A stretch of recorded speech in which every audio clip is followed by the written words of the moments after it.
오늘 또 그대의 최고의 날입니다. 임은미 선교사 묵상입니다. 2021년 2월 16일 화요일 최고의 날. 나의 공로 없으니 예수 공로 기억하여 주옵소서. 느헤미야 5장. 사람마다 믿는 신앙 색깔이 조금은 다를 수 있다고 나는 생각한다. 나는 나의 신앙에 균형이 있기를 원한다. 말씀, 기도, 선행, 전도, 은사 사용, 이 모든 것에 주님 기뻐하시는 균형이 있기를 기도드린다. 나는 누가 나에게 기도를 요청할 때 내가 기도도 하지만 실질적으로도 무엇을 할 수 있을까 하는 생각이 기도와 함께 가는 편이다. 지금까지 나에게 감사하다는 사람들이 참 많은데 보면 보통은 내가 그 사람들이 안 보는 데서 기도만 해준 사람들이 아니고 내가 선물 하나를 보내든지 음식을 챙겨 보내든지 기프트콘 하나 보내든지 꽃을 보내든지 후원금을 보내든지 카카오페이 머니를 보내든지 내가 직접 운전으로 섬겨주었든지 신방을 가서 만나서 손을 잡고 기도를 해주었든지 대언기도를 해주었든지 나를 특별히 기억하고 감사하는 분들은 내가 기도의 마음과 함께 행동으로도 섬긴 분들인 것 같다. 나는 그러한 나를 보면서 하나님이 그냥 우리들이 하는 기도만 들으시는 분이 아니라 우리가 기도하면 꼭 우리의 기도를 어떻게 실질적으로 응답해 줄까 고민하시는 분이라는 확신을 갖고 있다. 요즘 내가 이전에 한 하나님께의 순종의 열매로 세움, 위로, 격려, 힘을 받은 사람들의 간증을 모으고 있다.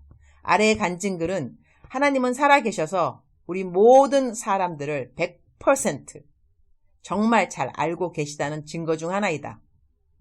이렇게 이분에게 살아계셔 역사하신 하나님은 이 글을 읽는 모든 분들에게 동일하게 살아계신 하나님으로 체험되기를 나는 기도한다. 간증 내용입니다. 20년 1월 전 남친의 이별이 당시에 직면했던 큰 아픔이기도 했지만 20대부터 오랜 시간 제 마음속에 짓눌러온 짐 하나가 있었거든요. 그것은 어린 시절부터 품었던 꿈을 이루지 못했다는 가족들 그리고 집안, 교회의 기대에 부응하지 못했다는 패배감, 좌절감 등으로 인한 우울감이 항상 저를 괴롭히고 있었어요. 나는 주님이 원하시는 방향으로 잘 살고 있는 건지 나는 그냥 이렇게 그저 그런 사람으로 하나님의 나라 위에 하고 싶었던 일도 못하고 이렇게 실패한 사람 마냥 살아가야 하는지 내가 왜 그때 아빠가 내 교육비로 마련해 놓은 부동산 비용을 아빠 목회 비용으로 사용하도록 허락했는지 내가 왜 그때 교회에서 또 직분을 주셨을 때 공부하는 것도 내 직분이라고 당당하게 말을 하지 못했는지 내가 좀 더 영악하고 이기적으로 내 실속을 차리지 못했는지 등등의 생각들이 무수히 저를 괴롭혔답니다. 돌아보면 저의 인생 고비고비마다 하나님의 손길이 있었고 그 은혜로 지금까지 살아왔지만 저의 계획과 소원대로 되어진 일은 하나도 없었거든요. 매 순간 기도하고 묵상하며 살아왔는데 주님 뜻 잃지 않아 보려고 몸부림치며 살아왔는데 현실은 뭐랄까 뜻을 이루지 못한 나고자 낙동강 오리알이 된 기분이 항상 마음 저편에 있었던 것 같아요. 그때 당시 선교사님을 만났고 선교사님께서 대언 기도를 해주셨는데 지금은 하도 듣고 들어서 거의 다 외워버렸는데 너무 신기했어요. 저의 오랜 시간 마음속에 묵혀있던 마음을 다 아시는 듯 사랑하는 딸아 너의 앞날에 대해 걱정하지 마라. 하나님이 지금까지 너를 인도하셨습니다. 일단 이 첫 문장으로 제 마음속에 묵혀있던 모든 불안, 우울감, 실패감, 혼란 등이 싹 내려가는 거예요. 지금까지 모든 걸음을 인도하신 분이 주님이셨다니 실패한 것만 같고 이제는 정말 끝인 것 같고 내가 무엇을 잘못해서 잘못 선택한 결과라고 생각해서 힘들었는데 아빠는 제가 대학 다닐 때 사법고시 준비하라는 말씀에 불순종 결과라는 말씀을 동생 앞에서 몇 번 말씀하셨거든요. 전 남친으로 인한 아픔에 대한 위로, 새로운 사랑에 대한 이야기를 해 주실 줄 알았는데 정말 의외였지만 정말 가장 필요한 기도를 해 주시는 거예요. 그리고 다음 기도가 너가 지금까지 하나님의 인도를 잘 받았고 혼란, 혼동, 갈등이 있었으나 너가 알 수 있는 순종을 다 행하였고 하나님이 알고 계신다. 그러니 걱정하지 말고 너가 하고자 하는 일을 그대로 행하라. 주님이 도와주신다. 순종하는 마음으로 따라왔으니 절대 후회할 일이 아니니 미련 갖지 말고 하나님이 함께 도와주셨다는 것을 명심하고 앞으로 나아가라. 주께서 밀어주실 것이다. 주님이 동행하실 것이고 만나야 할 사람들을 만나게 하시고 환경을 열어주시고 새 일을 행해 주실 것이다. 라는 말씀이셨어요. 그저 눈물만 흘렀지요.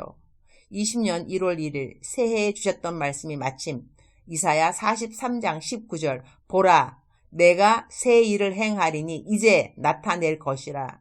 너희가 그것을 알지 못하겠느냐? 반드시 내가 광야의 길을 사막의 강을 내리니 였는데 선교사님의 기도를 통해서 과거를 후회하지 않아 보려고 몸부림쳤으나 자책하고 절망하고 혹 불순종의 결과인가 갈등했던 저의 모든 고민을 한순간에 해결해 주셨어요. 무엇보다 하고자 하는 일을 하라고 주님이 밀어주신다는 말씀이 어찌나 위로가 되고 힘이 되던지요.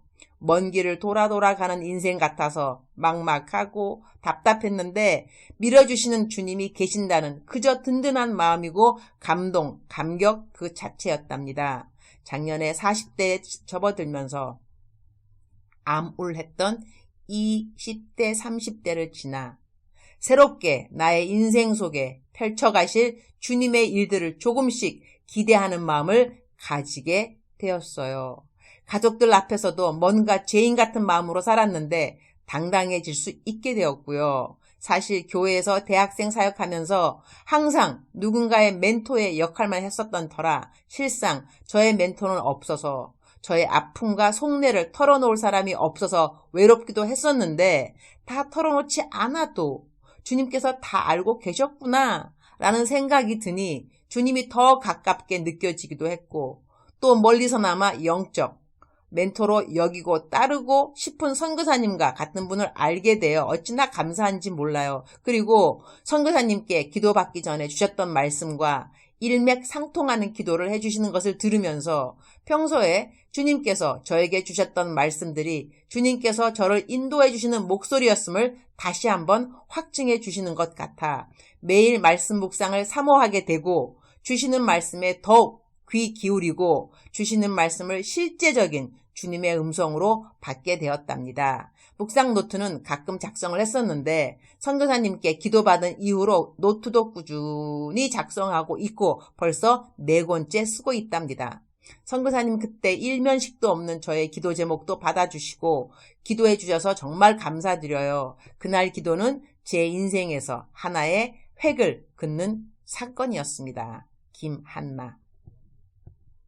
느헤미야 5장 19절 하나님이여 내 하나님이여 내가 이 백성을 위하여 행한 모든 일을 기억하사 내게 은혜를 베푸시옵소서. Remember me with favor, O my God, for all I have done for these people. 느헤미야가 한 일이 무엇인가? 느헤미야 5장 14절 또한 유다 땅 총독으로 세움을 받은 때 곧 아닥사스다 왕 제20년부터 제32년까지 12년 동안은 나와 내 형제들이 총독의 녹을 먹지 아니하였느니라. 15절 나보다 먼저 있었던 총독들은 백성에게서 양식과 포도주와 또 은 40세겔을 그들에게서 빼앗았고 또한 그들의 종자들도 백성을 압제하였으나 나는 하나님을 경외함으로 이같이 행하지 아니하고 16절 도리어 이 성벽 공사에 힘을 다하며 땅을 사지 아니하였고 내 모든 종자들도 모여서 일을 하였으며 17절 또 내 상에는 유다 사람들과 민장들 150명이 있고 그 외에도 우리 주위에 있는 이방 족속들 중에서 우리에게 나아온 자들이 있었는데 18절 매일 나를 위하여 소 1마리와 살찐 양 6마리를 준비하며 닭도 많이 준비하고 열흘에 한 번씩은 각종 포도주를 갖추었나니 비록 이같이 하였을지라도 내가 총독의 녹을 요구하지 아니하였음은 이 백성의 부역이 중함이었더라. 느헤미야는 자기가 총독으로 마땅히 받아야 하는 월급을 포기했다는 것이다. 그리고 자기를 위하여 마련된 음식들을 150명이 넘는 사람들과 매일 나눠 먹었다는 것이다. 자기의 권리마저도 이웃을 위하여 희생할 줄 알았던 그 베품의 귀한 본. 그리고 다른 사람들의 매일 먹어야 하는 일용할 양식을 챙겨준 그 배려의 본. 주님, 오늘 또 최고의 날입니다. 느헤미야가 하나님 앞에 자기가 한 일을 기억해달라고 하는 이 고백이 참 아름답습니다. 그리고 당당해 보여서 좋습니다. 그러나 하나님 앞에 아무런 공로 없이도 우리를 기억해달라고 말할 수 있는 예수 그리스도의 보혈의 공로가 있어서 더더욱 감사합니다. 저는 주님께 감히 자랑할 것이 없습니다. 제가 베풀었다고 기억되는 것도 다 주님의 주신 것으로 베푼 것이니 내가 말할 수 있는 권리는 아무것도 없습니다. 그러나 하나님의 독생자 아들이신 예수 그리스도의 사랑이 저의 모든 것을 대신해 주는 공로가 됨을 아는 이 지식이 얼마나 감사한지요. 평생 감사하면서 살겠습니다. 평생 하나님의 것을 내 것이라 말하는 어리석음 없이 베풀라고 주신 것들은 아낌없이 베풀면서 살도록 도와주옵소서.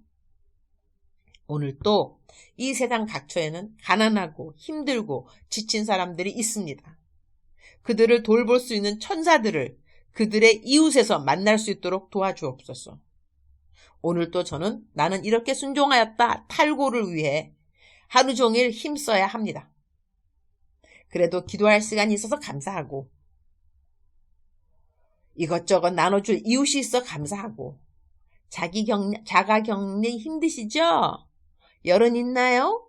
기침은 있나요? 물어봐주는 양천구 직원 있어 감사하고 기도해주는 모든 묵상 식구들 감사합니다. 양천구 직원에 감사한 말 하면서 저 빵 터졌네요, 주님. 저는 심각하다가 이렇게 빵 터지는 이야기를 주님 사랑합니다. 주님 감사합니다. 오늘 또 우리 주님 저를 보시면서 하루 종일 기쁘시면 참 좋겠습니다. 사랑하는 그대여. 사랑하는 그대여. 추석 부르고 있습니다. 대답하고 계시죠? 사랑하는 그대여. 오늘 하나님께서 그대에게 어떠한 도움을 주실는지 어떠한 기도의 응답을 하실 것인지 그대는 기대하고 계십니까? 사랑하는 그대여. 기도를 할 때는 기대할 수 있어야 됩니다. 기다릴 때는 기도를, 기도할 때는 기대를. 말 멋있죠? 무엇인가 기다릴 때는 기도의 응답, 기다릴 때는 기도하셔야 되고 기다릴 때 기도하시는 그대는 꼭 기대도 하셔야 합니다. 기대 없는 기도는 기도가 아니겠죠. 그건 하소연입니다. 그죠? 그러니까 사랑하는 그대여. 하나님께서 그대를 사랑하십니다. 사랑하는 그대여. 사랑하는 그대여. 억만 번 더 들어도 기분이 좋은 말 사랑하는 그대여. 하나님께서 그대의 기도 응답하십니다. 언제 응답하여야 가장 좋은 때인지 하나님께서 알고 계시기 때문에 사랑하는 그대여. 그대는 기다릴 때 기대하면서 기다리시기를. 사랑하는 그대여. 사랑합니다. 사랑하는 그대여. 축복합니다. 오늘도 아자 힘내시는 그대가 되기를. 사랑하는 그대여. 오늘도 그대의 최고의 날입니다.